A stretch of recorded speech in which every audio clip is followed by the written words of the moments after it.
the DJ. You can get this started. Time I hear your voice and I look into your eyes. In the early 90s, Zhané rose to fame as one of R&B's most promising duos, captivating audiences with their smooth harmonies and catchy beats. But as quickly as they climbed the charts, the duo seemingly vanished from the music scene, leaving fans wondering if creative differences were to blame for their departure. Let's delve into the untold story. Zhané Norris shared that the decision to add a Z to their name was made in order to infuse a touch of uniqueness, ultimately resulting in the name Zhané. This alteration proved to be a pivotal moment for the duo, as it set them apart and helped them stand out in the music industry. Their breakthrough moment came when they were featured on the highly respected compilation album Roll with the Flava. Zhané seized this opportunity to showcase their talent and creativity, delivering the timeless hip-hop anthem, Hey Mr. DJ. This track not only caught the attention of listeners, but also left a lasting impression on KG of Naughty by Nature, leading to immediate studio sessions for Roll with the Flava. The release of Hey Mr. DJ as a standalone single was met with immense success, climbing to number 6 on the charts and ultimately earning Zhané a record deal with Motown in 1994. This milestone marked the beginning of a successful career for the duo. Their debut album, pronounced Zhané, further solidified Zhané's place in the music industry, producing 2 more hit singles, Groove Thang, Sending My Love, and achieving gold certification within the first year of its release. By the end of the year, the album had reached platinum status, showcasing the undeniable talent and appeal of Zhané to audiences worldwide. Throughout 1995 to 1996, Zhané kept themselves busy with various projects and collaborations. They made guest appearances on tracks by Busta Rhymes and De La Soul, showcasing their versatility and talent. Additionally, they contributed original songs to NFL Jams, NBA 50th Anniversary compilations, and soundtracks for Higher Learning and A Low Down Dirty Shame. One of their standout tracks during this time was Shame, which became their 4th top 40 hit. After the success of their debut album, pronounced Zhané, Zhané continued to make waves in the music scene. They teamed up with iconic girl groups such as TLC, SWV, Jade, and En Vogue to collaborate on the powerful song Freedom, theme from Panther, for the soundtrack of the 1995 Mario Van Peebles film Panther. This collaboration showcased their ability to work with other talented artists and create memorable music. In 1997, Zhané members Norris and Newfield came together to work on the album Saturday Night. Co-produced by KG, Eddie F., and the duo themselves, the album featured the infectious track Request Line. This song later received a remix with alternate lyrics and raps by Queen Latifah, adding a fresh twist to the already popular track. The remix achieved moderate success, nearly breaking into the top 40 on the charts and further showcasing Zhané's creativity and talent.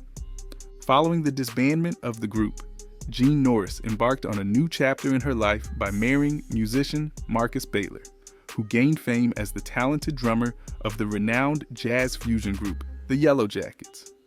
Their marriage lasted from 2000 to 2010, during which Zhané Baylor pursued her passion for music by releasing her solo album, Testimony.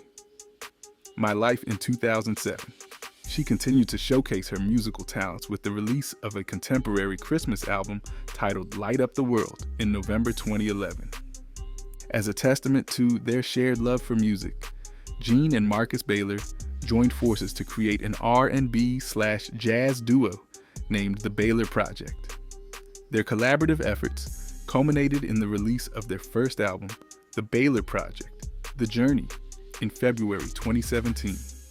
The duo's exceptional talent and creativity caught the attention of the music industry, earning them 2 Grammy Award nominations at the 60th Grammy Awards in November 2017 for Best Jazz Vocal Album and Best Traditional R&B Performance. In addition to her work with the Baylor Project, Zhané Newfield made significant contributions to the music industry in various capacities. She curated an early online series called 88 Soul, which featured acclaimed R&B/neo-soul artists like Jill Scott, Carl Thomas, Kellis, and Joe as special guests. Her versatility and talent as a musician led her to collaborate with a diverse range of artists, including India, Airy, Will Downing, Heather Headley, Leela James, and the late Aaliyah. One of Jean Neufville's notable projects was her involvement in the RH Factor project led by the legendary Roy Hargrove. She played a key role in the creation of the group's 2006 album, Distractions, showcasing her skills on the keyboard and providing soulful lead vocals. Jean Neufville's musical journey is a testament to her passion, talent, and dedication to creating exceptional music that resonates with audiences worldwide. Zhané Neufville. Most fans of urban pop music were likely familiar with the talented Zhané Neufville, who had first gained fame as one half of the successful duo Zhané. Their hit songs like Hey Mr. DJ, Groove Thing, and Sending My Love topped the charts over a decade, showcasing Neufville's soulful vocals and musical prowess. However, for those who delve deeper into the music scene, they would have discovered that Neufville was quietly honing her craft when she left the group.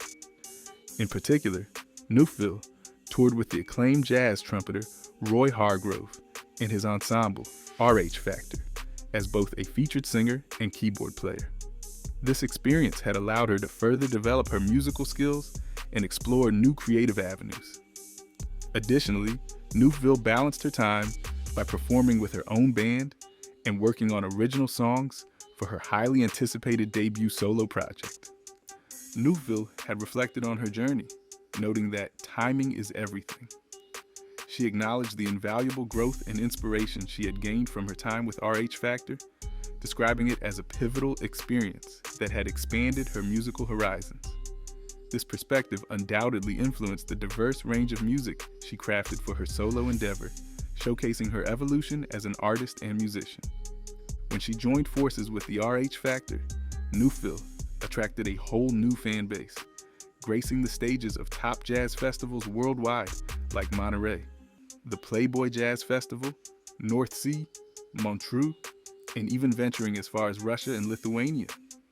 Neufville also worked closely with Hargrove as a songwriter and composer, lending her talents as a captivating singer and skilled keyboard player on Hargrove's album, Distractions, which was released by Verve.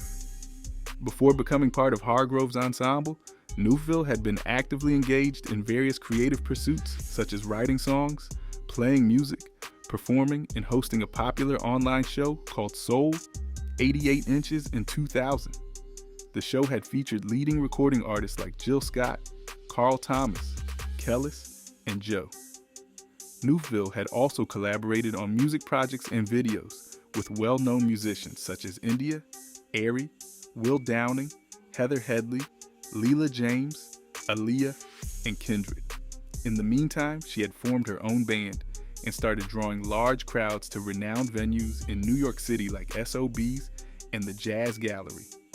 Neufville, originally from Jamaica, had grown up in Brooklyn and completed her studies at Temple University in Philadelphia, embarked on a remarkable journey that led her to stardom.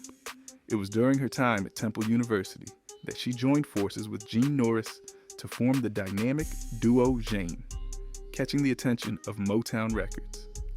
The duo's hit song, Hey Mr. DJ, became a sensation, blending various music genres such as dance, pop, and urban music. Following their success, Neufville and Norris achieved platinum status with 2 albums and performed at high-profile shows, including opening for Maxwell on a national tour. Despite their success, the duo eventually went their separate ways to explore new musical paths. Neufville, in particular, showcased her limitless talent and musical prowess, teasing her upcoming solo album, Sovereign. Described as a harmonious blend of R&B, pop, jazz, hip-hop, and dancehall, Sovereign was set to showcase Neufville's diverse vocal abilities and genre-defying sound. Critics and fans alike struggled to classify Neufville's music, recognizing her ability to seamlessly adapt to different styles. One European critic even hailed her as the embodiment of genre, proclaiming, "Long live genre Renee." In a music industry that often seeks to categorize and label artists, Newville stood out as a unique and boundary-pushing talent, unbound by traditional genre constraints. Her music was a testament to her artistry and creativity, showcasing a fusion of sounds that captivated listeners and defied expectations. However, life wasn't all roses for her. Renee loses a beloved one. Newville collaborated extensively with the renowned trumpeter Roy Hargrove throughout his career, particularly in the context of their fusion ensemble, the RH Factor. Hargrove was not only a highly skilled trumpeter, but he was also seen as a key figure among the new wave of jazz musicians who brought new life to the genre during the 1980s and 90s. He was known for his work as both an educator and an advocate for bridging different genres and generations in music. Collaborating with artists ranging from Common and Erykah Badu to Shirley Horn and Stanley Turrentine, Hargrove showcased versatility in his musical collaborations. Despite his exploration of R&B and hip-hop, Roy Hargrove remained deeply grounded in traditional jazz styles like hard bop, which ultimately led to recognition from Wynton Marsalis during his formative high school years in the 1980s. Hargrove went on to lead a traditional jazz ensemble known as the Roy Hargrove Quartet, and later formed the RH Factor, a unique fusion of jazz, hip-hop, and R&B genres. One of his collaborators in the RH Factor band was the talented Newville. The band's debut album, Hard Groove, featured a stellar lineup of musicians from the R&B, jazz, and hip-hop scenes, including luminaries like Erykah Badu, John Batiste, Robert Glasper, and D'Angelo. This album serves as a testament to Hargrove's enduring influence and musical legacy. In a heartfelt tribute to her dear friend and mentor, Newville composed a touching ballad titled Something to Believe. Through this poignant song, she expresses her deep sadness at Hargrove's passing and acknowledges the profound impact he had on her personal and artistic development, as well as on countless others within the music community. Hargrove's legacy lives on through the heartfelt music and memories shared by those who were fortunate enough to know and work with him. Renee's show at Milk River. When people mentioned the names Renee Newville and Marshall Gras Entertainment, they expected a full house and an amazing night filled with incredible music. As guests eagerly entered Milk River in Brooklyn on October 29th, the atmosphere was described as electric and buzzing with excitement. The night was anticipated to be a showcase of great talent, starting off with the soulful sounds of Monique Nicolet, who reportedly captivated the audience with her latest single, Say Yes. Her voice was likened to the legendary Chaka Khan and Stephanie Mills, setting a high standard for the evening. Following Monique, R&B sensation Lydia Caesar was said to have mesmerized the crowd with a heartfelt love story that led into her original song, St. Louis, a touching dedication to her husband. The audience was reportedly enthralled by Lydia's powerful vocals and undeniable talent. She was also reported to have performed her latest original track, Through It All, which had recently been released under Sony Red, showcasing her growth as an artist. With two exceptional performers setting the stage on fire, the audience was said to be eagerly awaiting the headliner of the night, Renee Newville. The anticipation in the room was heightened as attendees prepared to be blown away by her incredible voice and stage presence. Renee Newville, known for her elegance, graced the stage with a presence that could not be ignored. The crowd, made up of fans who admired her work both as part of Zhané and as a solo artist, was eagerly anticipating an unforgettable evening of music. They were treated to a captivating hour filled with a mix of new songs, beloved classics, and a surprise performance that left them in awe. As the standing room only crowd gathered, they were transported back in time, singing along and dancing with joy as Renee Newville serenaded them with hits like Groove Thing and Hey Mr. DJ.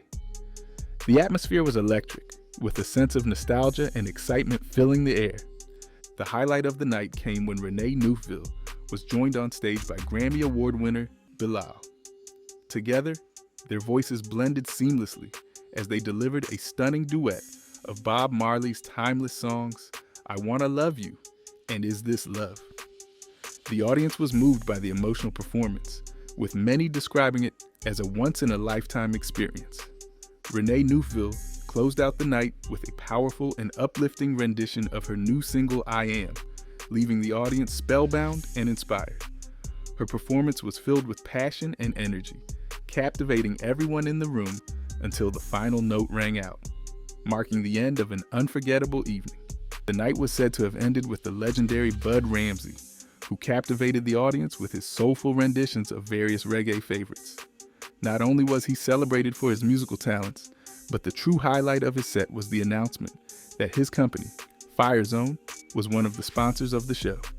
They were actively involved in fundraising efforts to support NYC children in securing summer jobs, with a goal of raising $300,000 for the cause. Zhané and Marshall Gras Entertainment were credited with bringing out a crowd from all corners of Brooklyn, creating a vibrant and energetic atmosphere. Throughout the entire night, the audience was reportedly in awe of the performances, reminiscing about the golden era of music and feeling inspired by the possibility of its revival. As Zhané geared up for her upcoming trip to Nigeria, she had recently unveiled her latest single, Watching Me, to the delight of her fans. The return of such a talented artist to the music scene was a testament to the enduring power of legends, keeping the spirit of great music alive for generations to come. So let's talk about the other half of the duo, Jean Baylor. It almost appears inevitable that when a group separates and each member pursues success in their own way, they tend to gradually lose public interest. However, Jean Baylor, who seemed to disappear from the spotlight for more than 7 years, has managed to defy this trend. She possesses a combination of skills that has helped her remain relevant. Not only does she excel in songwriting and piano playing, but she also possesses one of the most extraordinary voices of her time. After taking a pause to reassess her life and reinvent herself, this former member of the platinum-selling group, Zhané made a triumphant return to her true calling, singing. In an interview with You Know Egot Soul, she delves into her solo debut, Testimony, My Life Story, discussing how her solo sound differs from that of Zhané, her choice to depart the group and pursue her own musical path, her collaboration with Will Smith at the start of her career, her thoughts on the success of the hit Hey Mr. DJ, and much more. Jean revealed that her passion for pursuing a career in recording music can be traced back to her formative years. Growing up in New Jersey, she was deeply influenced by her father, who served as a pastor at the Second Baptist Church in their hometown. The vibrant and soulful music she heard in church left a lasting impression on her, sparking her interest in music at a young age. Furthermore, Jean's mother played a pivotal role in shaping her musical journey by having a piano at home. This instrument became a source of fascination for Jean, who would spend hours tinkering with the keys and learning to play simple tunes. One day, she astounded her mother by effortlessly playing the iconic MICKEYMOUSE theme from the old Mickey Mouse show on the piano. This impressive feat led her mother to enroll Jean in formal piano lessons, setting her on a path towards honing her musical talents. As Jean delved deeper into her musical education, she not only excelled in piano, but also found her voice as a singer. Joining the children's choir at her church provided her with a platform to showcase her vocal abilities and further cultivate her passion for music. Through these early experiences, Jean developed a strong affinity for music and a deep-seated desire to pursue a career in the recording industry. When asked about her meeting with Zhané, the other half of Zhané, Jean explained that they met in college at Temple University in Philadelphia. They initially connected while hanging out with a group of girls, and after casually singing together, they realized they both had a strong passion for music. Both were involved in music, played the piano, and wrote songs. Their shared interests led them to spend more time at the music building, performing together on campus, and participating in talent shows. This was how their collaboration began and eventually led to the formation of their group. Gene Baylor confirmed that one of Zhané's first recordings was indeed featured on DJ Jazzy Jeff and the Fresh Prince's Ring My Bell from their Home Base album. She laughed as she recalled that they were featured on the song, a cover of Anita Ward's original. Gene mentioned that, while they were in college, someone introduced them to Jazzy Jeff, leading to their involvement in the recording of Ring My Bell, which was eventually released. When asked about their early collaboration with Queen Latifah and KG from Naughty by Nature, Gene explained that this partnership played a crucial role in jump-starting their careers. Although the recording with Jazzy Jeff was significant, it didn't lead to much afterward.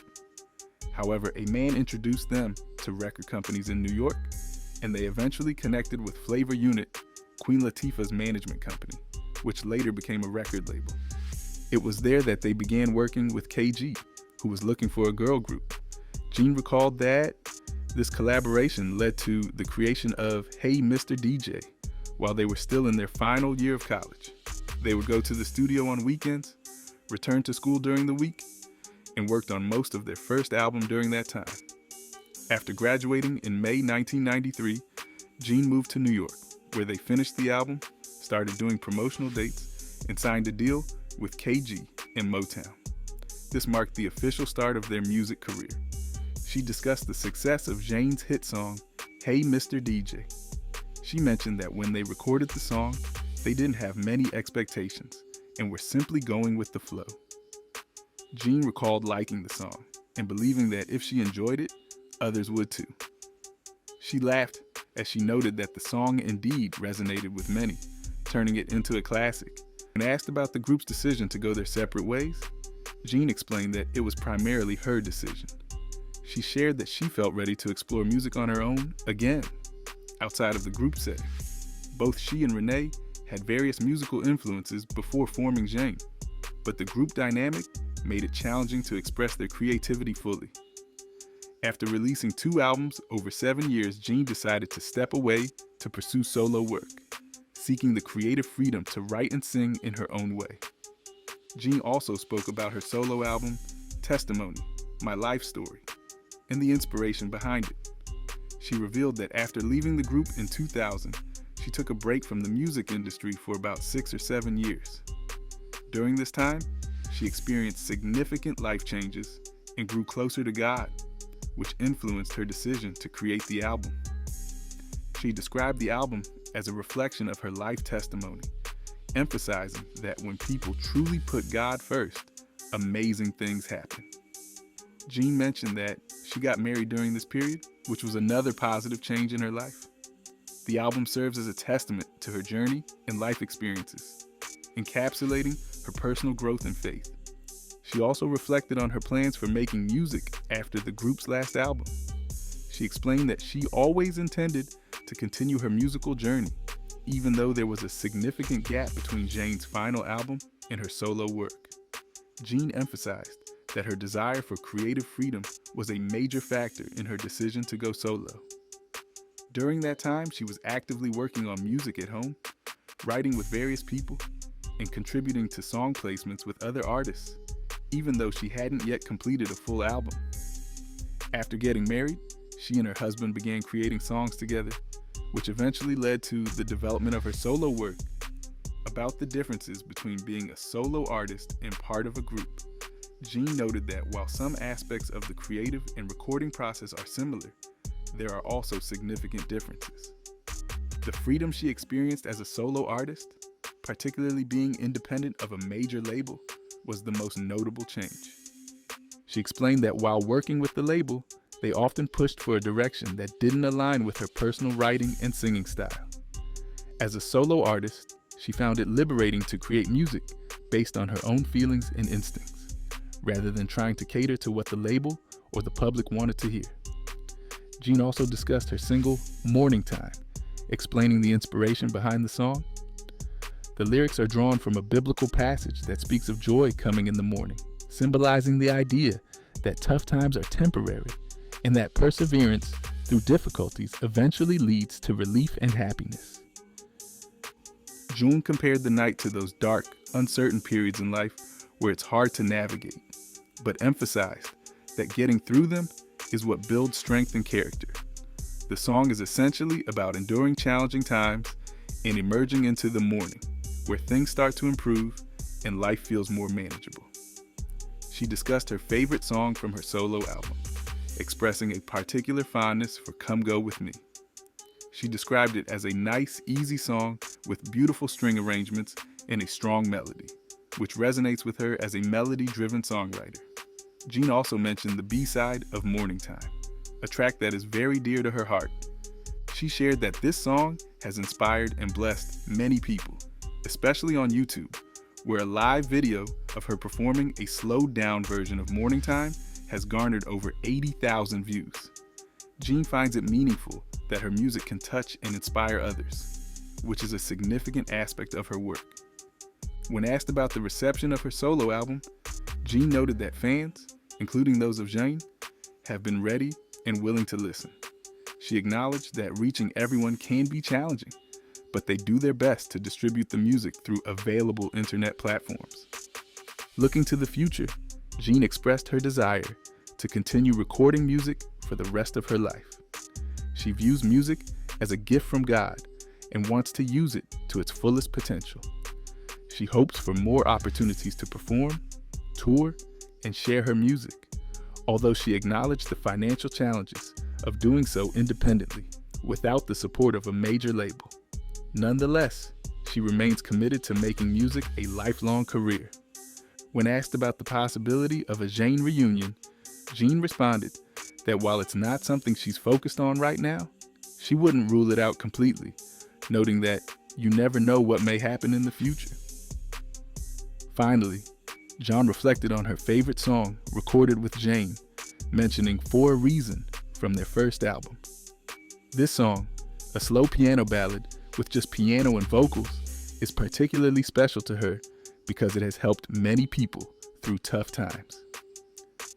Jean shared that fans have approached her with stories about how the song provided comfort and support during difficult moments, making it a standout track in her mind. The relationship between Jean Baylor and her husband.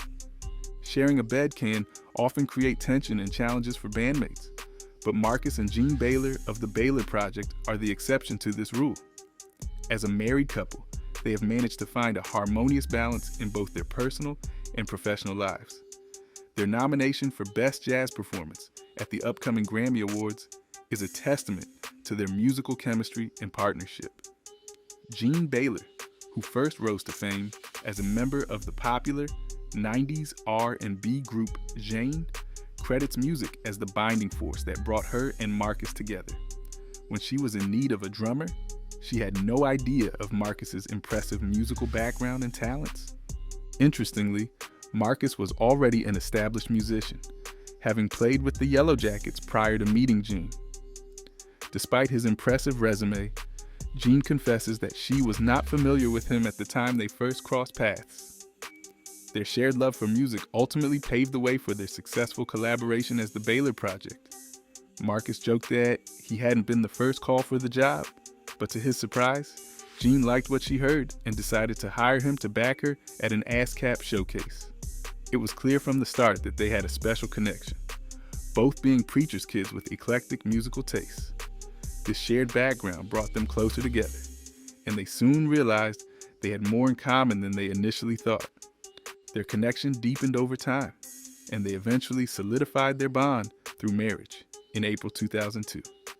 Marcus always admired Jean's versatility as a musician, noting that he had known about her platinum-earning R&B riffs, but was equally impressed by her ability to effortlessly switch between singing straight-ahead jazz and pop. He fondly remembered the first time Jean played him songs she had written, which truly blew his mind. Marcus was amazed by her songwriting and producing skills, recognizing her incredible talent and creativity. Jean, in turn, admired Marcus's open approach to music. She appreciated that he wasn't bound by any one style, allowing him to experiment and explore different genres and sounds. This mutual respect for each other's musical abilities and creative freedom only strengthened their bond as a musical duo and as partners in life. Their mutual appreciation not only solidified their partnership in both life and music, but it also served as the foundation for the Baylor Project. Marcus's initial idea for the group came about during a search for an authentic and meaningful way to collaborate musically. They were both eager to find a way to express themselves creatively, both as individuals and as a cohesive unit. At first, Zhané was hesitant about the idea of forming a musical duo and even dismissed it as a foolish notion. However, she eventually came around and admitted that she had underestimated the potential of their partnership. Their debut project, The Journey, was released in 2017 and marked a significant milestone in their musical journey together. The project garnered them their first 2 Grammy nominations, signaling the beginning of a successful partnership. Their most recent Grammy nomination for their collaboration on Vulnerable, Live, with Adam Blackstone and Russell Ferranti marked their 7th nod from the prestigious awards ceremony. Marcus attributes their success as a musical pair to the strong bond they share outside of their music. He emphasizes the importance of their transparent communication and mutual support for each other. Marcus fondly recalls moments of Zhané's care and attention to detail, like her pointing out when he needed a tissue, even moments before going on stage. This level of intimacy and understanding between them has undoubtedly played a significant role in their continued success as a musical duo. This openness extended to their professional critiques as well, with Zhané noting that other producers might be more careful in sharing their opinions with her. On the other hand, Marcus would straightforwardly tell her if something was terrible and needed to be done again, showing his honesty and direct communication style. In addition to their professional dynamic, they also realized the importance of having personal space within their partnership, especially when on the road. Zhané had predicted early on that they would need separate hotel rooms to maintain their individual routines and preferences. While Marcus was initially reluctant, he eventually understood the necessity for this arrangement. He acknowledged that they had different ways of unwinding after performances, with him preferring to watch ESPN highlights, while Zhané enjoyed binge-watching Billions and rereading Greg McKeown's Essentialism, the disciplined pursuit of less. Zhané emphasized that finding this balance was crucial for maintaining their marriage while on tour. Furthermore, the Baylors also recognized the significance of knowing when to set aside business matters to focus on each other. Marcus admitted that he was working on improving this aspect after Zhané had expressed frustration during a getaway in Puerto Rico. She jokingly mentioned her temptation to throw his phone into the ocean and wished for boundaries to be enforced, humorously suggesting that it would be amazing if someone could step in to establish and maintain those boundaries for him. Despite facing various challenges, such as the competitive nature of the music industry and personal obstacles, the relationship between Zhané and Marcus flourished due to their shared values and goals in both life and music. Zhané elaborated on the fact that their songwriting and performances were not just about creating music that sounded good, but also about making a meaningful impact on their audience and the world around them. Their common mission of making a difference through their music was always at the forefront of their minds, but they were pleasantly surprised and grateful for the recognition they received in the form of Grammy nominations. Marcus expressed his hope that their success would serve as inspiration for other musicians, regardless of their age or level of experience in the industry. He emphasized that it was their dedication, hard work, and unwavering commitment to their craft that ultimately led to their 7 Grammy nominations. If you enjoyed this video, like and subscribe, and also click the next video shown on your screen